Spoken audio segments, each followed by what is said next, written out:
إن الحمد لله نحمده ونستعينه ونستغفره ونعوذ بالله من شرور أنفسنا ومن سيئات أعمالنا من يهده الله فلا مضل له ومن يضلل فلا هادي له وأشهد أن لا إله إلا الله وحده لا شريك له وأشهد أن محمدا عبده ورسوله صلى الله عليه وعلى آله وأصحابه والتابعين لهم بإحسان إلى يوم الدين وسلم تسليما كثيرا أما بعد تجيث لفدريمة تقن الله سبحانه وتعالى أتى لفدريم ديم ذفالي فتن بريتي كركيم kërkojmë mbrojtje Allahut nga keqja veteve tona dhe punëve tona.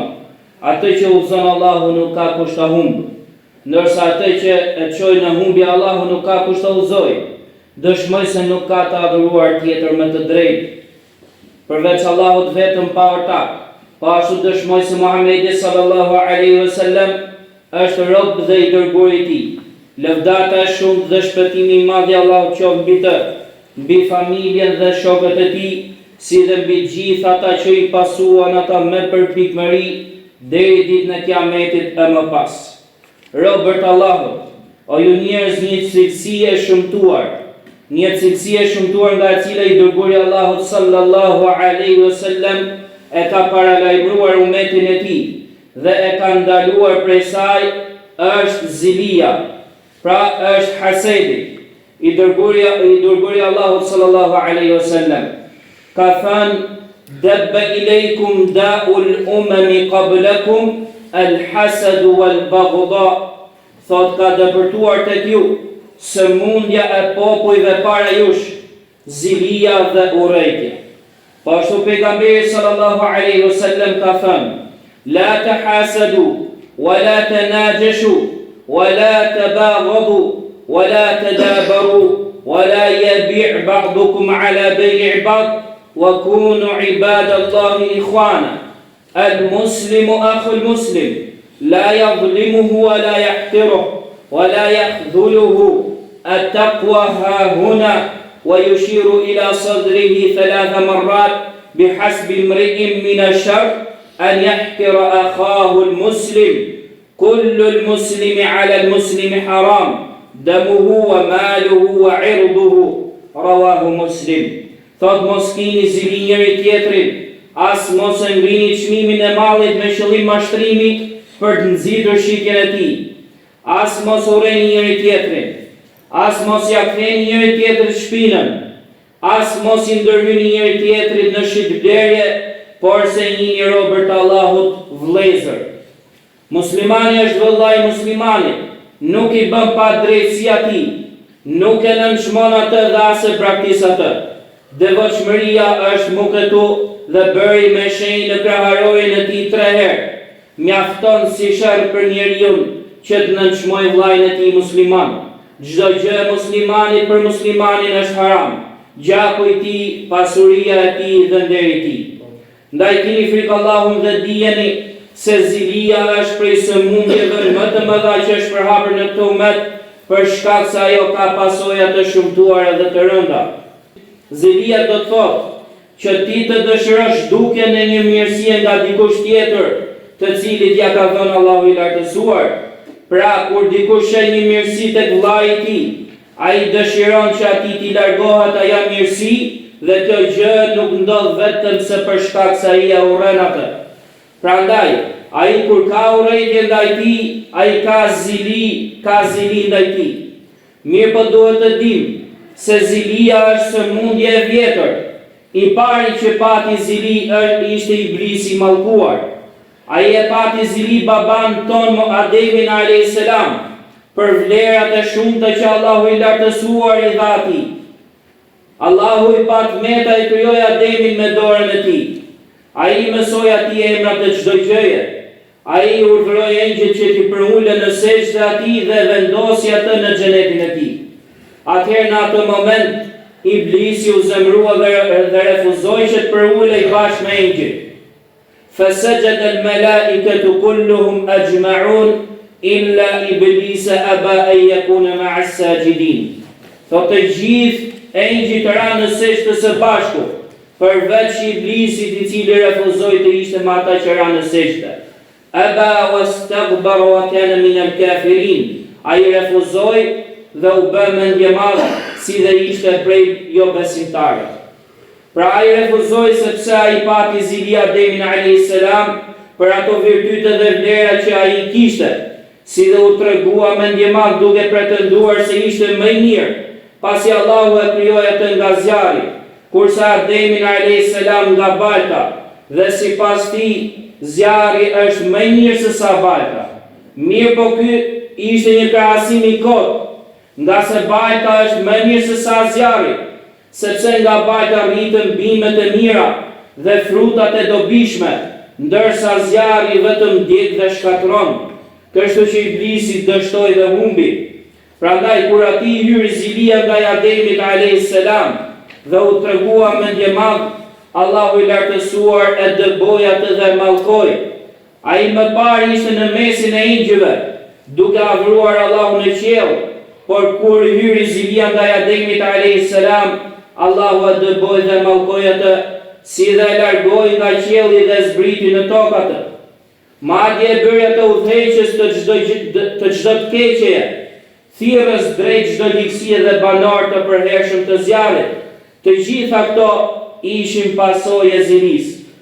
Po ashtu Allahu i madhëruar ka thënë: "Watlu alayhim naba'a ibnay Adama bil haqq, idh qarraba qurbanan fatuqabbala min ahadihima wa lam yutaqabbal min al-akhar, qala la'aqtulannak, qala innama yataqabbalu Allahu min al-muttaqin. لئن بسطت إلي يدك لتقتلني ما أنا بباسط يدي إليك لأقتلك إني أخاف الله رب العالمين. فطوعت له نفسه قتل أخيه فقتله فأصبح من الخاسرين." Thot, Allahu i lartësuar tërgoi atyre historinë e dy bijve të Ademit me hak, pra me të vërtetë, kur të dy bën një kurban. Mirë po kurbani u pranua nga njëri dhe nuk u pranua nga tjetri. Ai tha me të vërtetë unë do të vras ty. Tjetri tha me të vërtetë Allahu pranon vetëm se nga të devotshmit. Nëse ti e zgjat dorën tënde drejt meje për të më vrarë mua, unë nuk do ta zgjas kurrë dorën time drejt teje për të të vrarë ty, sepse unë i friksohem Allahut, Zotit botëve. Por Epshi vet ja zbukuroi vrasjen e vllajt të vet dhe ai e vrau atë, e kështu ai u bë prej të humburve. Kështu së pari ai kputi lidhjet e gjakut dhe së dyti vrau vëllain e vet nga zilia që kishte ndaj tij, sepse Allahu i lartësuar e pranoi kurbanin e vllait të tij dhe nuk e pranoi të tijin. Kështu ai humbi një humbje që nuk ka shpagim. E gjitha kjo për shkak të zilisë, Allahu na ruaj prej saj. Po ashtu që futët, kur Allahu i lartësuar dërgoi pejgamberin e tyre që ata prisnin, i cili ishte Muhamedi alayhis salam, vula pejgamberëve dhe më i miri të dërguarve dhe pejgamberëve, kur ata panë se pejgamberi Muhammed sallallahu alaihi wasallam ishte nga pasardhësit e Ismailit alayhis salam, ata i zuri zilia dhe hasedi, sepse dëshironin që profecia të ishte vetëm tek bijtë e Israilit. Kështu ata e kundërshtuan Allahun e madhëruar dhe donin që të ndalonin mirësinë e tij që ai ja jep kujt të dojë. Prandaj ata kishin zili dhe hased ndaj pejgamberit ton Muhammedit sallallahu alaihi wasallam dhe nuk besuan atë, edhe pse ata e dinin se ai ishte i dërguari i Allahut sallallahu alaihi wasallam. Pra ashtu si thot Allahu: "Ya'rifunahu kama ya'rifuna abna'ahum." Ata e njohin atë, pra Muhammedin alayhis salam, ashtu siç i njohin bijtë e tyre. Pra ata e njohin atë. Ata nuk e mohuan as armisuan atë nga padituria, por nga zilia dhe hasedi, e cila i shtyu ata drejt mosbesimit. Pra shiko se si zilia të çon në vrasje, se si ajo të çon në mosbesim, e që është më e rëndë, Allahu na ruaj, madje ajo të çon edhe që të bjerë mallkimi i Allahut, ashtu siç ndodhi me Iblisin e mallkuar. Prandaj keni kujdes robërt Allahut nga zilia, sepse i dërguari Allahut sallallahu alaihi wasallam na ka paralajmëruar prej saj dhe ka thënë: la tahasadu, mos e keni zili njëri tjetrin. Ky është një ndalim nga i dërguari Allahut sallallahu alaihi wasallam për të mos pasur zili ndërmjet nesh. Pra kush e një mirësi që Allahu ja ka dhënë vllait të tij, të mos ketë zili ndaj tij, por të lutet që Allahu t'i jap edhe atij nga mirësitë e veta.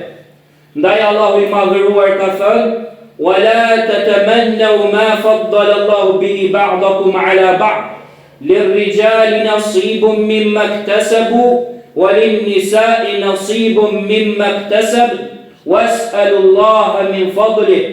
Thot mos shpresoni që ta kishit ju atë gjë me cilën Allahu i ka vlerësuar disa prej jush mbi disa të tjerë. Burrat kanë pjesën e tyre sipas asaj që kanë fituar, dhe gratë kanë pjesën e tyre sipas asaj që kanë fituar, dhe kërkojeni Allahut nga mirësia e tij. Pra lutju atij që i ka dhënë vllait tënd atë mirësi që të jap edhe ty, sepse Allahu është bujar dhe fisnik. Nëse ti lutesh, ai të jep, por nëse ti e ke zili vllajin tënd për mirësinë që ja ka dhënë Allahu, atëherë ti po kundërshton Allahun dhe po shkëput lidhjet e vllazërisë dhe të besimit që ke me të. Prandaj, shëroje zilin duke kërkuar nga Allahu i madhëruar prej mirësisë së tij, sepse Allahu është furnizues i madh dhe është i dijshëm. Po ashtu shëroje zilin duke besuar në kaderin, caktimin e Allahut, sepse ajo që i ka ndodhur vllait tënd dhe që i është dhënë është vetëm me vendimin dhe caktimin e Allahut të lartësuar, dhe Allahu di më së miri. Mos e kundërshto Allahun në vendimin dhe caktimin e tij, dhe mos thuaj filani nuk e meriton këtë gjë, siç dëgohet ndonjëherë nga disa njerëz që thonë pse filani e ka këtë, ai nuk e meriton. Ose kur i bie ndonjë keqje dikujt thotë filani ka folë dhe ka bërë mirë, ai nuk e meriton të këtë dënim. Pra me këto fjalë ai duket se po kundërshton vendimin e Allahut të madhëruar. Pra muslimani duhet të kënaqet me vendimin dhe caktimin e Allahut. Ndaj një nga mënyrat për të shëruar zilin është të lutesh për vllajin tënd për bereqet, në vend që të dëshirosh largimin e mirësisë. Lutu që të qëndrojë ajo mirësi tek ai dhe që Allahu ta bekojë.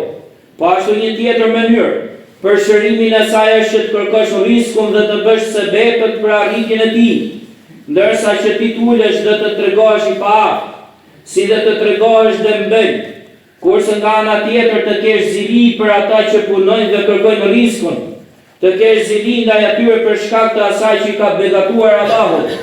Këtu fajin e ke vetë, sepse ti nuk ke punuar dhe nuk i ke bërë sebepet, dhe as je përpjekur. Ndaj këtu është detyrë që të fajsosh dhe të qortosh veten tënde. Pra zilia, robërt Allahut, të çon në mosbesim ashtu siç e çoi Iblisin, të çon në vrasje ashtu siç e çoi Kabilin të vriste vllajën e tij. Allahu na ka treguar këtë histori që ne të marrim mësim prej saj, që të ruhemi dhe të kujdesemi nga zilia. Po ashtu zilia të çon që të kundërshtosh Allahun e lartësuar në caktimin dhe kaderin e tij, apo të çon që të mendosh keq për Allahun e lartësuar dhe sa ai u bën pa drejtësi krijesave të tyre. Allahu na ruaj. Mirë, po kjo gjë është mosbesim në kaderin dhe caktimin e Allahut të lartësuar. Pra zilia është sëmundje shumë e rëndë.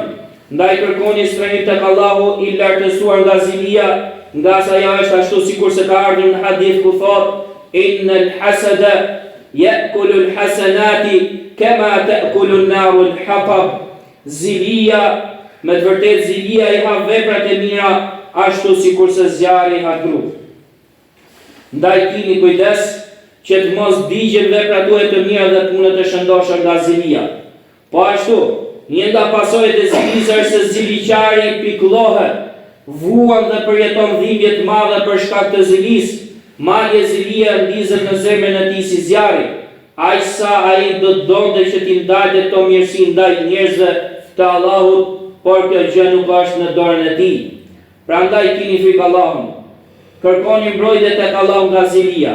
pastrojeni karakterin tuaj nga zilia, përmendni Allahun për begatit që shihni dhe kërkoni për vëllezërit tuaj shtimin e mirësisë, kërkoni për veten atë që Allahu ja ka dhënë edhe vëllezërit tuaj.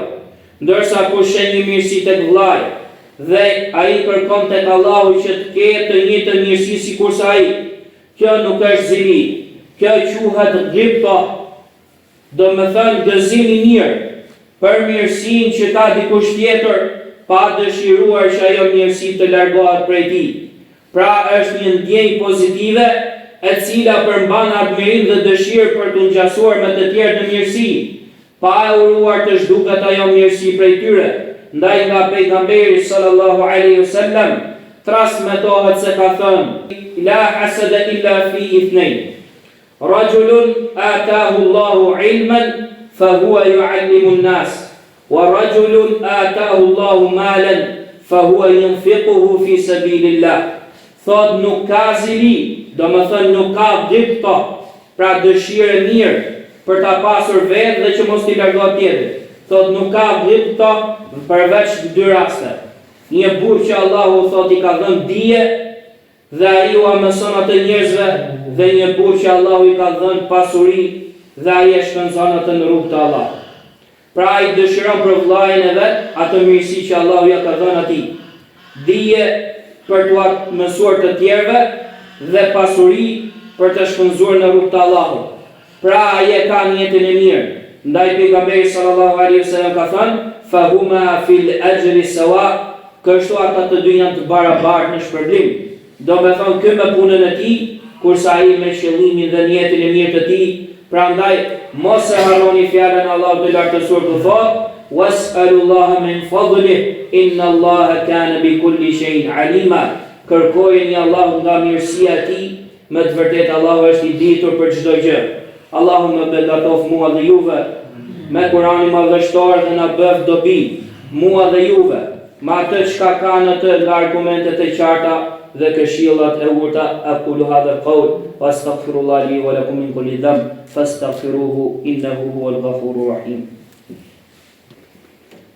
Alhamdulillahi ala fadlihi wa ihsani wa ashkuruhu ala tawfiqihi wa imtinani wa ashhadu an la ilaha illa Allah wahdahu la sharika lah wa ashhadu anna Muhammadan abduhu wa rasuluh sallallahu alayhi wa ala alihi wa ashabihi ajma'in. Amma ba'd. Njerëz të nderuar, keni frikë Allahun dhe dijeni se nga dëmet e zilis është se zilia mund të jetë midis individëve, mund të jetë midis grupeve, mund të jetë midis dy vendeve, por mund të jetë edhe midis fisëve.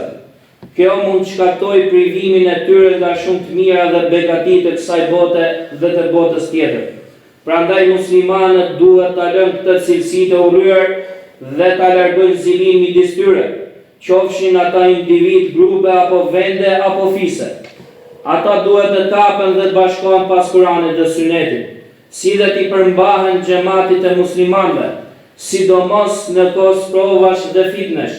Nga se profeti sallallahu alaihi wasallam i tha Hudhaifa ibn Yamanit radiyallahu anhu أنه سيكون هناك دعاة على أبواب جهنم من أطاعهم قذفوه فيها. قال فما تأمرني يا رسول الله إن أدركني ذلك؟ قال أن تلزم جماعة المسلمين وإمام المسلمين. Do të ketë thirrsa që thrasin për në dyrë të xhehenemit. Kush i bindet atyre, ata do ta hedhin atë në të. Hudhaifja i tha: çfarë të bëj o i dërguari i Allahut, nëse më kap kjo kohë? Profeti sallallahu alaihi wasallam tha: përmbajeni grupit të muslimanëve dhe imamit të muslimanëve. Prandaj ruhuni nga thirrësit e humbjes dhe thirrësit e fitnëve.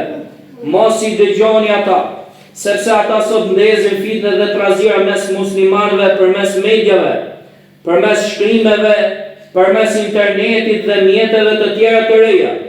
Ata i ndezin njerëzit kundër njëri tjetrit, derisa qytetarët të rebelohen kundër udhëheqësve dhe udhëheqësit kundër popullit, duke shkaktuar luftra, shkatrime, shpërngulje dhe vrasje. Prandaj le të bëjmë kujdes dhe t'i përmbahemi asaj çfarë na porositi i dërguari në këtë hadith, pasi vetëm në të është hajri, mirësia dhe lumturia e njeriut në dunja dhe ahiret. Së fundmi, i lutëm Allahu të lartësuar që t'i bashkoj muslimanët tek e vërteta, tek Kurani dhe Suneti, si dhe ta largoj urrëtitjen dhe përçarjen midis tyre. Ibadallah, inna Allaha ya'muru bil 'adli wal ihsan wa ita'i dhil qurba wa yanha 'anil fahsha'i wal munkari wal baghi ya'idhukum la'allakum tadhakkarun. Fadhkurullaha al-'azim yadhkurkum washkuruhu 'ala ni'amihi yazidkum wa la dhikrullahi akbar wallahu ya'lamu ma tasna'un.